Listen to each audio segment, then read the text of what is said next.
ఓం గం గణపతయే నమః. ఐం సరస్వత్యై నమః. ఓం శ్రీ గురుభ్యో నమః. హరి ఓం. ఓం శరణాగత దీనార్త పరిత్రాణ పరాయణే సర్వస్యార్తి హరే దేవి నారాయణి నమోస్తుతే. ఓం వాగర్ధావివ సంపృక్తో వాగర్ధ ప్రతిపత్తయే జగతః పితరో వందే పార్వతీ పరమేశ్వరో.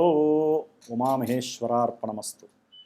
వీక్షిస్తున్నటువంటి ప్రేక్షకులందరికీ కూడా ఈ మార్చి మాసంలో 2026 సంవత్సరము మనకి 19వ తారీఖున వచ్చేటటువంటి శ్రీ పరాభవనామ సంవత్సర నూతన సంవత్సర యుగాది శుభాకాంక్షలు. ఈ సంవత్సరం అంతా వచ్చే సంవత్సరం వరకు కూడా గ్రహాల యొక్క స్థితిగతులు అందరికీ అనుకూలించి వారి యొక్క జన్మజాతకాలు కూడా అదృష్ట భాగ్యాన్ని కలుగజేసి మీకు ఆ పార్వతీ పరమేశ్వరులు దీర్ఘ ఆయుష్యు ఆరోగ్యము అనుకున్నటువంటి ప్రయత్న కార్యాలన్నీ కూడా సాధించేటటువంటి ఆ యొక్క అకుంఠిత దీక్షని ప్రసాదించాలని ఆశిస్తూ ఆశీర్వదిస్తూ మరి మార్చి మాసంలో మనకి 3వ తేదీన ముఖ్యంగా మంగళవారము ఫాల్గుణ మాసము శుద్ధ పౌర్ణమి తిథి రోజున మంగళవారం రోజున మధ్యాహ్నం 3:20 నుంచి సాయంత్రము 6:48 వరకు మనకి పాక్షిక చంద్రగ్రహణము సింహరాశిలో పూర్వ ఫల్గుని జన్మ నక్షత్రం అంటే పూర్వ ఫల్గుని నక్షత్రంలో చంద్రుడు కేతువుతో కలిసి కేతుగ్రస్త ఉదయ పాక్షిక చంద్రగ్రహణం ఏర్పడుతోంది. కాబట్టి ముఖ్యంగా ఈ యొక్క చంద్రగ్రహణం అనేటటువంటిది సూర్యాస్తమయం తర్వాత కనుక వచ్చినట్లయితే పరిపూర్ణంగా మనకి దాని యొక్క నియమాలు వర్తించేటటువంటి అవకాశం ఉండేది. అయితే మధ్యాహ్నము అంటే సూర్యాస్తమయానికి ముందే అది ప్రారంభమైంది కాబట్టి సూర్యాస్తమయం 6:05 తర్వాత నుంచి ఒక 40 నిమిషాలు 39 నిమిషాలు మనకి ఈ యొక్క పాక్షిక చంద్రగ్రహణం అనేది మోక్షకాలం కనిపిస్తుంది. కాబట్టి పట్టు విడుపు స్నానాలన్నీ కూడా సూర్యాస్తమయంలోనే పట్టు స్నానము చేసి దానికి సంబంధించినటువంటి మంత్రదీక్షలు ఎవరికన్నా ఉంటే ఆ యొక్క ఉపాసనని చేసుకోవటం, అలాగే పట్టు విడుపు స్నానం కూడా 6:48 చేసేసి ఆ తదుపరి అందరూ కూడా చక్కగా 1 గంట తర్వాత సంప్రోక్షణ కార్యక్రమం చేసుకున్న తర్వాత భోజనాదులను స్వామివార్లకి దేవుళ్ళకి చక్కగా ఆ యొక్క దేవతామూర్తులన్నీ కూడా శుభ్రం చేసుకొని భోజనాదులు స్వీకరించవచ్చు. ఉదయం పూట మాత్రము 9 గంటల లోపల భోజనం అన్నా అల్పాహారం అన్నా భుజించాలి. ఎందుకంటే 7 గంటలు 8 గంటల ముందు వరకు కూడా ఈ యొక్క గ్రహణం యొక్క శూల ఉంటుంది కాబట్టి అది ఆరోగ్యానికి కొంత ఇబ్బందికరంగా మన యొక్క ఋషులు వివరించి చెప్పారు. కాబట్టి ఈ చంద్రగ్రహణం రోజున కొంచెం ఆ సమయంలో గర్భవతులు సాధ్యమైనంత వరకు గణపతి ఆరాధన చేసుకోండి. ఓం గం గణపతయే నమః. చంద్రుడు కేతువు కలిసి ఉండటం దోషప్రదం కాబట్టి మానసికమైనటువంటి విపర్య చర్యలు కలగకుండా గణపతి ఆరాధన చేసుకోండి. కొంతమంది చక్కగా ఓం సుబ్రహ్మణ్యేశ్వరాయ నమః, ఓం శరవణ భవాయ నమః, ఓం దుర్గాయే నమః ఈ నామస్మరణని ఎక్కువగా 3:20 నుంచి కూడా 6:40 వరకు మీరు ఇంట్లో ఏ పనైనా చేసుకుంటూ అయినా సరే స్మరించండి. ఎటువంటి భయము ఆందోళన పడవలసిన అవసరం లేదు. మరి ముఖ్యంగా ఈ యొక్క మేషాది మీనరాశి పర్యంతము 12 రాశుల వారికి ఈ మార్చి 1వ తేదీ నుండి మార్చి 31వ తేదీ వరకు మరి వీరికి గ్రహాల యొక్క స్థితిగతులను తెలుసుకుంటూ మరి కుంభరాశిలో ఈ మాసమంతా కూడా ముఖ్యంగా మార్చి 1వ తేదీ నుండి కూడా మనకి కుజుడు రాహువు అట్లాగే రవి బుధుడు శుక్రుడు మార్చి 2వ తారీఖున మీనరాశిలోకి వెళ్ళిపోతున్నారు. మార్చి 2వ తారీఖున ఉచ్చస్థిత రాశి అయినటువంటి మీనరాశిలోకి శుక్ర భగవానుడు శనితో కలిసి ఉంటాడు. అట్లాగే కుంభరాశిలో రవి మార్చి 14, 15వ తేదీ వరకు ఉంటాడు. తదుపరి మీనరాశిలో రవితో శుక్రుడితో కలిసి ఉంటాడు. అలాగే బుధుడు రాహువు కుజుడు మాత్రము ఈ యొక్క నెల రోజులు కూడా ఆ యొక్క కుంభరాశిలో ఉండి మరి కొన్ని రాశుల వారికి శుభప్రదమైనటువంటి యోగాన్ని ఇస్తున్నారు, కొంతమందికి ఇబ్బందికరమైనటువంటి కాలంగా ఆ గ్రహాలు ఇవ్వబోతున్నాయి. అట్లాగే మిథున రాశిలో ఉన్నటువంటి గురువు మార్చి 11వ తేదీ నుండి కూడా రిట్రోగ్రేడ్ అంటే వక్రీగత స్థితి నుంచి రుజుమార్గంలోకి ప్రయాణం చేస్తాడు కర్కాటక రాశి వైపుకి. అలాగే కేతువు సింహరాశిలో తన యొక్క పుబ్బా నక్షత్రంలో ఆయన అంటే కేతు అనేటటువంటి వాడు మార్చి 29 వరకు కూడా పూర్వ ఫల్గుని నక్షత్రంలోనే సంచారం చేస్తూ ఉంటాడు. కాబట్టి ఈ విధంగా చంద్రుడు 2.5 రోజులకి కూడా రాశి పర్యంతం మారుతూ ఉంటాడు. కాబట్టి ఆయన ఇచ్చేటటువంటి మానసిక స్థితిగతులన్నీ కూడా వారఫలాలు అన్వయించి ఉంటాయి. ముఖ్యంగా మరి ఈ యొక్క పంచగ్రహ కూటమి అంటే చతుర్గ్రహ కూటమిగా మనం చెప్పుకోవచ్చు. ఏదైనా సరే ఈ నెల రోజులు కూడా కొంత వైవిధ్యకరమైనటువంటి పరిస్థితుల్ని ఎదుర్కోబోతోంది ప్రపంచము, ప్రకృతి. ఆ ప్రకృతిలో బతుకుతున్నటువంటి మనలాంటి సామాన్య మానవులు, ఎన్నో రకాలైనటువంటి జీవ జలరాశులు కావచ్చు, మనకున్నటువంటి పంచభూతాలు కూడా మన మీద కాస్త శాసించేటటువంటి అవకాశం ఎక్కువగా ఉంది. కుజుడు రాహు యొక్క కలయిక అంత మంచిది కాదు, అనర్థదాయకము. సరే, దీనిని అంగారక గ్రహయోగము అంటారు, కానీ ఇది కొన్ని రాశుల వారికి అయితే కనుక చాలా బెడదనిస్తుంది. జన్మజాతక రీత్యా ఈ యొక్క గ్రహాలు ఏదైనా సరే కాస్త ప్రతికూలమైనటువంటి పరిస్థితులను కనుక కలగజేసేటటువంటి పరిస్థితి ఉన్నట్లయితే మటుకు మరి వారు ఇప్పుడు వారి యొక్క జన్మరాశి నక్షత్ర రీత్యా ఎన్నో సమస్యలు, మానసిక సమస్యలు కావచ్చు, ఆర్థిక సమస్యలు, వ్యక్తిగత సమస్యలు కావచ్చు, కుటుంబ సమస్యలు, భార్యాభర్తలు, సంతానపరమైనటువంటి సమస్యలు, ముఖ్యంగా వృత్తి ఉద్యోగ వ్యాపార సమస్యలు, ఇవన్నీ ముఖ్యంగా దేహ అనారోగ్య సమస్యలు అనేటటువంటి కలగటానికి, ప్రమాదాలు ఎక్కువగా జరగడానికి అవకాశాలు ఉన్నాయి. కాబట్టి కొంచెం జాగ్రత్త వహిస్తూ సుబ్రహ్మణ్య ఆరాధనని ఆరాధిస్తూ సుబ్రహ్మణ్యేశ్వరుణ్ణి ఈ నెల రోజులు ఎవరైతే ఆరాధిస్తారో ఈ కుజగ్రహము, రాహుగ్రహము, కేతుగ్రహము యొక్క ఆ కలిసినటువంటి ఆ యుతి దోషము పోగొట్టుకున్న వాళ్ళు అవుతారు.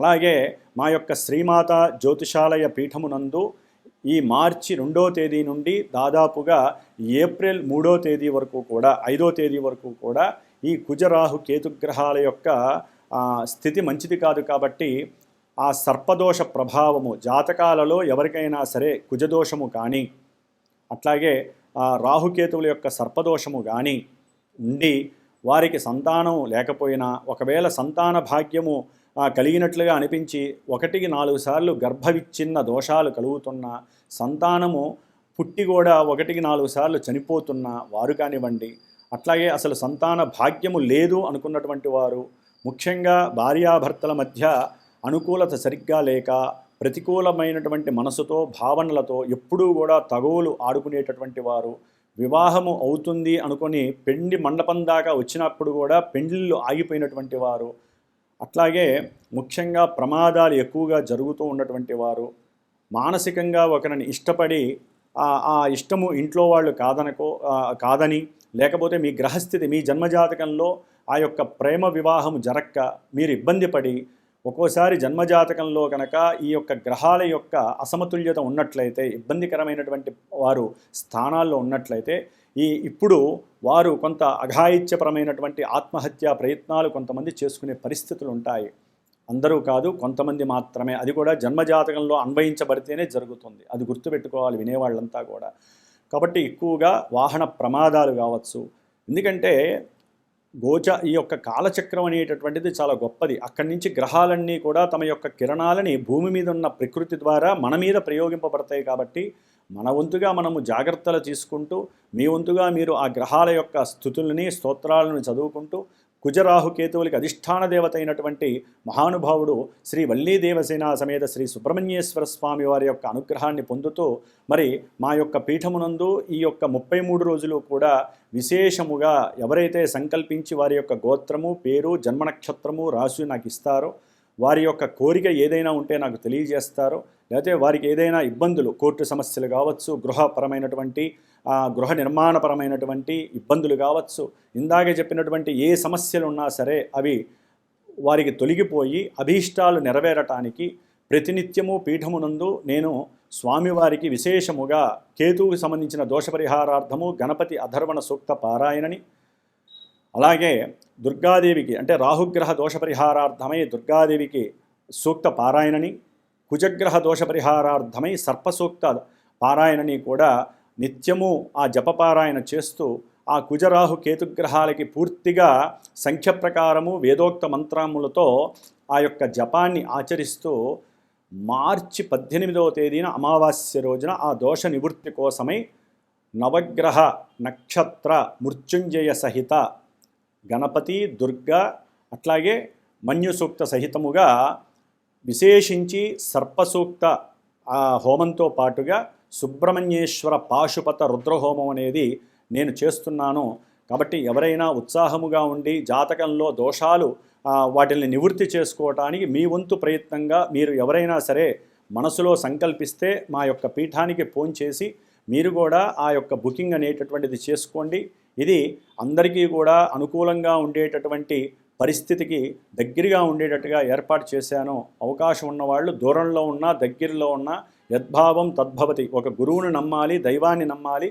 మిమ్మల్ని మీరు నమ్ముకొని మీ జాతకంలో ఉన్నటువంటి గ్రహస్థితుల్ని చక్కగా సమన్వయం చేసుకోవడానికి ఇది సరైన సమయము. మీరు విడిగా జాతకరీత్యా చేయించుకోవాలన్నా ఇలాంటి కార్యక్రమాలు చేయాలన్నా చాలా విశేషమైనటువంటి ధనము ఖర్చుగా అవుతుంది. కాబట్టి ఇది పీఠం తరపున నేను సామూహికంగా చేస్తున్నాను కాబట్టి దీని యొక్క ఫలితం కూడా చాలా అధికంగా వస్తుందని నమ్మి మీరు కూడా ఈ యొక్క కార్యక్రమంలో పార్టిసిపేట్ చేయగలరు. మరి మేషాది మీనరాశి పర్యంతము ఏ రాశుల వారికి ఈ యొక్క గ్రహస్థితి ఏ విధమైన అనుకూలాలని ప్రతికూలాలని ఇస్తుందో తెలుసుకుందాం. ఓం శరవణ భవాయ నమః.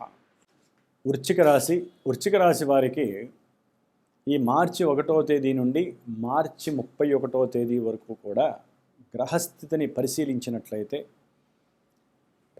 వీరికి చతుర్థంలో ఉన్నటువంటి చతుర్గ్రహ కూటమి, పంచగ్రహ కూటమి మార్చి 2వ తారీఖున విడనాడబడుతోంది. శుక్ర భగవానుడు ఆయన ఉచ్చస్థితి అయినటువంటి మీనరాశిలోకి వెళ్ళిపోతున్నారు. శనితో కలిసి ఉంటున్నాడు ఆయన. అలాగే ఈ యొక్క వృశ్చిక రాశి వారికి జన్మరాశ్యాధిపతి అయినటువంటి కుజుడు రాహువుతో కలిసి, బుధుడితో అష్టమ లాభాధిపతి అయినటువంటి బుధుడితో కలిసి, ముఖ్యంగా రవి కర్మస్థానాధిపతి అయినటువంటి రవితో కలిసి చతుర్థంలో ఉండటం, ఇది కొంత దోషభూయుక్తమైనటువంటి కాలాన్ని తెలియజేస్తోంది. పంచమంలో ఉన్నటువంటి శని భగవానుడు అట్లాగే ఉచ్చస్థితిని పొందినటువంటి శుక్ర భగవానుడు వలన భార్యాపరమైనటువంటి విశేషమైనటువంటి ధనలాభము కలుగుతుంది. కొంతమందికి వివాహం వలన కూడా, వివాహం అయిన తర్వాత ఈ మాసంలో ఒకవేళ వివాహం అయితే అనుకోకుండా విదేశీయాన ప్రయాణం కావచ్చు, పెట్టిన పెట్టుబడుల్లో విపరీతమైనటువంటి లాభాలు కలగచ్చు. అట్లాగే ఏదైనా సరే కుటుంబ పరంగా కావచ్చు, వీరు చదువుకున్న విద్యాపరంగా కావచ్చు, వీరికి ఉన్నటువంటి భూములు, స్థలాలు, అట్లాగే బంధుమిత్రాదుల యొక్క సహాయ సహకారాల వలన కూడా వీరికి ఆనందము వెల్లువేసే అవకాశం ఉంటుంది. చక్కటి మానసిక ఆలోచనలు ప్రస్ఫుటంగా వీరు బహిర్గతం చేసి వీరికి కావలసినటువంటి ధనలాభాదులు పొందటానికి మనస్సుని ఎక్కువగా ప్రభావితం చేసేటట్టుగా ధ్యానాన్ని అనుసరిస్తారు ఈ యొక్క వృశ్చిక రాశి వారు. ఎందుకంటే శుక్రుడు ఎప్పుడైతే ఉచ్చస్థితిని పొంది ఉన్నాడో వీరికి ముఖ్యంగా ఎవరైతే వివాహం కోసం చేసుకోవాలని ప్రేమించుకుంటారో ఆ ప్రేమికులకి కాస్త అనుకూలమైనటువంటి పరిస్థితులు కలుగుతాయి. అయితే ఏంటంటే కొంచెం ఎగైనెస్ట్గా ఉండటానికి ఈ శని యొక్క కలయిక కొంత ప్రతిబంధకాలని కలుగజేస్తుంది. అంటే బంధువుల పరంగా కావచ్చు, తల్లి ఒప్పుకోకపోవడం కావచ్చు, తల్లి యొక్క మాట దురుసుతనం వలన వీరికి దగ్గరైనటువంటి అమ్మాయి కొంచెం బాధపడటం కానీ, లేకపోతే వివాహం దాకా వెళ్ళాల్సినవి నిశ్చయ తాంబూలాలతోనే ఆగిపోయి దీర్ఘకాలిక ఆలస్యం అవ్వటము, ఇప్పుడు కాదు తర్వాత చేసుకుందాము ఆగస్టులో అనేటటువంటి మాట, ఏదో రకమైనటువంటి వివాహ ఆటంకాలు కలగటానికి ఈ యొక్క శుక్రుడు మంచివాడైనప్పటికీ ప్రజెంటు ఈ నెల రోజులు కూడా శనితో కలవడం ద్వారా ప్రతి విషయంలో ఆలస్యము. భార్యతో తన మనసులో ఏదైనా అభీష్టాన్ని తెలపాలన్నా కూడా 1-4 సార్లు ఆలోచించటం, మాట్లాడడం వలన ఫలితాలు కూడా వ్యతిరేకమయ్యేటటువంటి పరిస్థితులు. కొంతమందికి సంతానరీత్యా భాగ్యాన్ని కోల్పోయేటటువంటి పరిస్థితి కూడా కలుగుతుంది. ఎందుకంటే పంచమంలో ఉన్నటువంటి శని చాలా చాలా దోషాలను కలుగజేస్తాడు ముఖ్యంగా వృశ్చిక రాశి వారికి. కాబట్టి గర్భస్థితంలోనే ఎన్నో మార్పులు చేర్పులు జరగటం అనేది జరుగుతుంది. గృహపరంగా కూడా కొంత దూరంగా వేరే ఇంటికి వెళ్తే మన గృహ పరిస్థితులు మారతాయని చెప్పి గృహాలను మారటం వలన కూడా వీరికి కొంత అనుకూలమైనటువంటి పరిస్థితులు కలగడానికి కించి ఉపయోగం కలుగుతుంది. ముఖ్యంగా మరి చతుర్థంలో ఉన్నటువంటి కుజరాహుల యొక్క దోషము, దశమంలో ఉన్నటువంటి కేతుగ్రహ దోషము, ముఖ్యంగా సూర్యుడు ఆరోగ్యకారకుడు. ఆరోగ్యం భాస్కరాదిచ్చేది. తల్లి యొక్క ఆరోగ్యము, తండ్రి యొక్క ఆరోగ్యము కొంచెం క్షీణించేటటువంటి పరిస్థితులు వృశ్చిక రాశి వారికి ఉన్నాయి. ఎందుకంటే రవి 4లో ఉంటే కొంతమంది విద్యార్థులకి విద్యలో కూడా కర్మదోషాలు కలిగి విద్య యందు ఆసక్తి తగ్గి విద్యలో లేనిపోని సమస్యలు, విద్యాలయాలలో వీరు చేసేటటువంటి పనులు, వీరు చేసేటటువంటి కృత్యాల వలన ఎన్నో సమస్యలు తల్లిగారు అనుభవించాలి, తండ్రి గారు మాటలు పడాలి. అలాంటి పరిస్థితులు ఎదుర్కొంటూ ఉంటారు వృశ్చిక రాశి వారు. వాహనాల విషయంలో అంటే వాహనాలు కొనుగోలు కానీ, లేకపోతే వాహనాలను అమ్మటం విషయంలో కానీ, లేకపోతే గవర్నమెంట్కి సంబంధించిన పెనాల్టీలు పడటం కానీ, లేకపోతే వీరేదైనా సరే వృత్తి గురించి ఏదైనా ఎగ్జామ్స్ వ్రాతపూర్వకంగా రాసే విషయంలో కానీ సౌలభ్యము, సౌఖ్యత, సుఖము అనేది లేకుండా ఏదో తెలియనటువంటి పరధ్యాస, సహనం కోల్పోవటము, లేనిపోని ఇబ్బందుల వలన, లేకపోతే వారు ఎగ్జామ్స్కి వెళ్తున్నప్పుడు ప్రయాణాలలో ఎక్కడో అక్కడ ఆటంకాలు కలగటం, కొన్ని ప్రమాదాల వలన ఆ ఎగ్జామ్స్ రాయకపోవటం, లేకపోతే వీరికి ఉన్నటువంటి కొన్ని అనారోగ్య సమస్యలకి రోగ నిరోధక శక్తి అనేది పూర్తిగా పడిపోవటం, ఇలాంటివన్నీ కూడా వీరి ఆరోగ్యం మీద, తల్లిగారి తండ్రిగారి ఆరోగ్యం మీద, అట్లాగే వీరికి ఉన్నటువంటి ఉద్యోగ బాధ్యత విస్మరించే విధంగా వీరు ప్రవర్తించటము, ఉద్యోగం మీద వీరికి విరక్తి కలిగేటటువంటి ఆలోచన కలగటము, అట్లాగే ఈ ఉద్యోగం కాదు వేరే ఉద్యోగానికి మారాలనేటటువంటి చిన్న పోకడలు, వీరికి ఏదో తెలియనటువంటి అలజడి అనేటటువంటిది ఈ సౌఖ్యం, మానసిక సౌఖ్యానికి ముఖ్యము 4వ స్థానం. అట్లాగే కొంతమందికి ఆరోగ్యరీత్యా హార్ట్ ఆపరేషన్స్ కానీ, లేకపోతే వాయు సంబంధిత అంటే బ్రాంకిల్స్ అంటారు, ఊపిరితిత్తులకి సంబంధించి వాయువు సరిగ్గా ఆడక హాస్పిటలైజేషన్ వెళ్ళటం, దాని గురించి చికిత్స చేయించుకోవటము, ఇలాంటివి చాలా చాలా ఇబ్బందులు కలిగినటువంటి పరిస్థితి వృశ్చిక రాశి వారికి చతుర్థంలో ఉన్నటువంటి చతుర్గ్రహ కూటమి. ఎందుకంటే వీరికి ఆపరేషన్స్ దాకా ఎందుకు వెళ్తాయంటే తండ్రి గారికి కావచ్చు, లేకపోతే తల్లి గారికి కావచ్చు, లేకపోతే అన్నదమ్ములకు కావచ్చు, లేకపోతే వీరికి రోగ నిరోధక శక్తి తగ్గి ఉన్నట్టుండి ఆకస్మికంగా ఏదో సమస్యలు వచ్చి పడటం, ఔషధాలను స్వీకరించటం, ఈ హాస్పిటల్ కాదని హాస్పిటల్కి మార్చడం, ఇలాంటివి ఎన్నో రకాలైనటువంటి సమస్యలు వీరిని వెంటాడే పరిస్థితులు ఉన్నాయి. అట్లాగే గృహము అమ్మేటప్పుడు, కొనేటప్పుడు, ఏదైనా వాహనాన్ని అమ్మేటప్పుడు, కొనేటప్పుడు తగు జాగ్రత్తలు తీసుకోండి. మధ్యవర్తులు ఎవరైనా సరే మిమ్మల్ని ప్రలోభపెట్టి రూపాయి ఉన్న వస్తువుని రూపాయిన్నరకి అమ్మిపించటము, అంటే కొనిపించటము, లేకపోతే 10 రూపాయల ఉన్న వస్తువుని 4 రూపాయలకి తక్కువగా ఉందని చెప్పి మీ చేత అమ్మిపించటము, ఇలాంటివి చేసి వారు లాభపడే అవకాశాలు ఉన్నాయి. కాబట్టి కొంచెం అది బంధువుల్లో కావచ్చు, తల్లిదండ్రుల బంధువుల్లో కావచ్చు, లేకపోతే మీ మీద ఆస్తి వాయిదాలు వేసేటటువంటి ప్రక్రియ కోసం పోలీస్ స్టేషన్లకు వెళ్ళొచ్చు, లేకపోతే మీ మీద కేసులు పెట్టచ్చు గృహపరమైనటువంటి ఈ స్థిరాస్తుల పరంగా. ఇట్లా ఎన్నో రకాలుగా మీరు మానసికంగా ఇబ్బందుల్ని గురి చేసే పరిస్థితి వృశ్చిక రాశి వారికి కలుగుతోంది. ఎందుకంటే అష్టమంలో ఉన్నటువంటి గురువు మార్చి 11వ తేదీ నుండి కూడా రుజుమార్గంలో ప్రయాణించడం చేత ఇప్పటి వరకు ఆర్థికంగా ఇబ్బందులు పడుతున్న వారికి కొంతవరకు సౌలభ్యంగా ఏదో చిన్న ఆశ అయితే కలుగుతుంది. నాకు లాభం కలగచ్చేమో, నేను అనుకున్న పనులు లేకపోతే నేను పెట్టిన పెట్టుబడుల్లో ఎంతో కొంత భవిష్యత్తులో నాకు లాభం కలిగే అవకాశము అని వారిలో వారు మానసికంగా అనుకుంటూ ఆలోచన చేసుకుంటూ సంతృప్తిని అనుభవించే పరిస్థితి కలుగుతుందని చెప్పుకోవచ్చు. ఏదేమైనా కుటుంబంలో వీరి మాటకి కొంతవరకు ఓదార్పునిచ్చేవారు ఉండరు. బంధువుల్లో వీరి మాటని వేరే రకంగా దారి మరలించి వీరి యొక్క కీర్తి ప్రతిష్టల్ని భ్రష్టుత్వం పట్టించేవాళ్ళు రెడీగా ఉండే అవకాశం ఉంటుంది. నరఘోష అనేటటువంటిది ఎక్కువగా ఉంది. అలాగే వీరి యొక్క సంతాన రీత్యా కూడా కొంతమందికి సంతానం యొక్క విద్య రీత్యా వీరికి ఆందోళనలు పెరగటం, దానివలన తట్టుకోలేక హాస్పిటల్కి వెళ్ళే పరిస్థితి కూడా వస్తుంది. కాబట్టి సంతానం గురించి అధికంగా ఆలోచించాల్సిన అవసరం లేదు. సంతానాన్ని చదివించడం వరకే ఆలోచించాలి. వారి యొక్క పెళ్ళిళ్ళు లేకపోతే వారేం చేస్తున్నారని మీరు ఎక్కువగా ఆలోచిస్తే మీ యొక్క అనారోగ్యం అనేది మిమ్మల్ని ఇబ్బంది పెడుతుంది. కాబట్టి ధనపరంగా, సంతాన నష్టపరంగా మీరు కొన్ని సమస్యలు ఎదుర్కోవాల్సింది. అట్లాగే పెట్టుబడి పెట్టేటప్పుడు కూడా వాళ్ళు చెప్పారు, నూతనంగా పరిచయమైనటువంటి వాళ్ళు చెప్పారు, లేకపోతే మీకు ఎవరో బంధుమిత్రాదుల్లో తెలిసిన వాళ్ళు ఉండొచ్చు, లేకపోతే గురు సమానులు కావచ్చు, లేకపోతే సంతానానికి సంబంధించినటువంటి తల్లిదండ్రులు కావచ్చు, ఎవరో ఒకరు చెప్పారని చెప్పి మీరు లేనిపోని పెట్టుబడులు పెట్టారంటే అవి నష్టానికి గురి చేసే అవకాశం ఉంటుంది. కొంతమందికి బంగారం అమ్మగా లాభం వచ్చే పరిస్థితి కూడా ఆకస్మికంగా కలిగే అవకాశం ఉంటుంది. దాని ద్వారా గృహం కట్టుకునే అవకాశం. కొంతమందికి అయితే కనుక గృహ నిర్మాణాదులు చేపట్టే వాళ్ళకి, రియల్ ఎస్టేట్ వ్యాపారస్తులకి ఆ పెట్టుబడి పెట్టి ఎవరైతే రియల్ ఎస్టేట్లో పార్ట్నర్షిప్ చేస్తారో, ఎవరైతే బ్రోకరిజం చేస్తారో వారికి కొన్ని ఇబ్బందులు కలిగే అవకాశం ఉంటుంది. ఉన్నటువంటి ఆగిపోయే పరిస్థితి, దానివలన ఆర్థికంగా కిటకిటలాడటం, ఇట్లా ఎన్నో రకాలుగా సంతానం వలన కూడా మీరు కొంత ధన నష్టాన్ని కలుగజేసే పరిస్థితి కనిపిస్తోంది.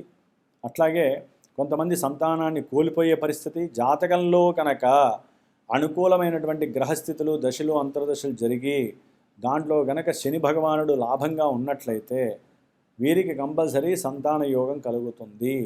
ఎన్ని కష్టాలనైనా నష్టాలనైనా సరే ఎదుర్కొని శని భగవంతుడు వారి జాతకంలో అనుకూలమైన పరిస్థితుల్లో ఉంటే వీరికి సంతానం కలుగుతుంది.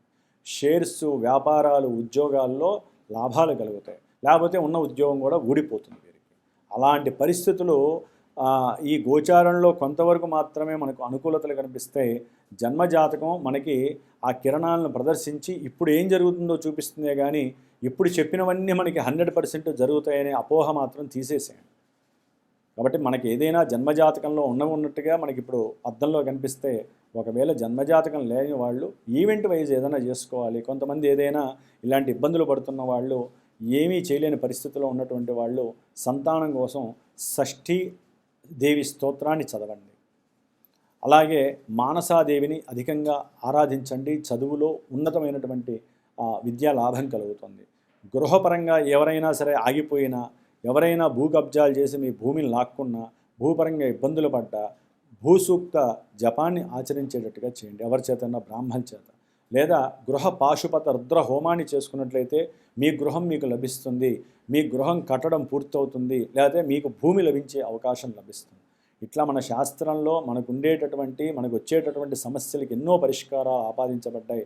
ముఖ్యంగా ఈ యొక్క గోచారంలో ఈ మార్చి నెలలో కలిగేటటువంటి కుజ రాహు కేతువుల యొక్క సర్పదోష నివారణార్థమై మా యొక్క శ్రీమాతా జ్యోతిషాలయ పీఠమునందు దాదాపు 32 రోజులు 33 రోజులు ఈ కుజరాహు కేతువులకి జపాన్ని ఆచరిస్తూ వారి యొక్క కోరికలు నెరవేరటానికి గణపతి, దుర్గా, సర్పసూక్త జప పారాయణలు చేస్తూ మార్చి 18వ తేదీన సుబ్రహ్మణ్య పాశుపత రుద్రహోమము ప్రత్యేకించి వివాహము, గృహ సమస్యలు ఎదుర్కొంటూ, కోర్టు సమస్యలు ఎదుర్కొంటున్న వాళ్ళకి, ఏదనుకున్న ఉద్యోగంలో ప్రతిభ చూపించిన ఉద్యోగం రానటువంటి వాళ్ళకి, అట్లాగే వాహన ప్రమాదాలు అధికంగా జరుగుతున్నటువంటి వారికి, ఆర్థికంగా ధన నష్టం పడుతున్నటువంటి వాళ్ళకి అవకాశాన్ని బట్టి ఈ యొక్క సుబ్రహ్మణ్య పాశుపత హోమంలో మీరు పార్టిసిపేట్ మీరు కూడా చేసుకున్నట్లయితే, దూరంగా ఉన్నా దగ్గర ఉన్నా సరే మీ అందరి బదులు వారధిగా నేను చేసి పెడతాను.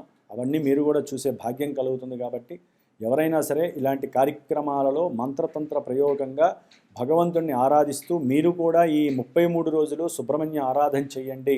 అట్లాగే ఇందాక చెప్పినటువంటి ఆరాధనలు చేసుకున్నట్లయితే, అట్లాగే ముఖ్యంగా ధనం నష్టపోకుండా ఉండాలంటే మటుకు గురుగ్రహానికి సంబంధించినటువంటి దత్త కవచాన్ని మీరు చదవండి.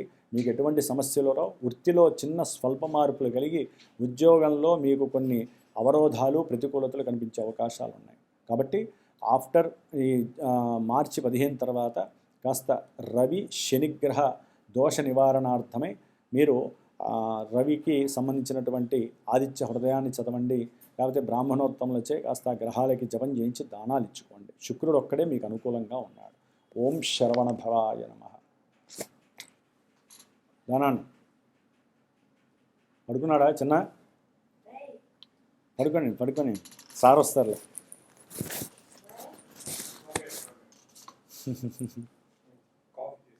సార్ ఎందుకు సార్ మీరు కష్టపడ్డాము.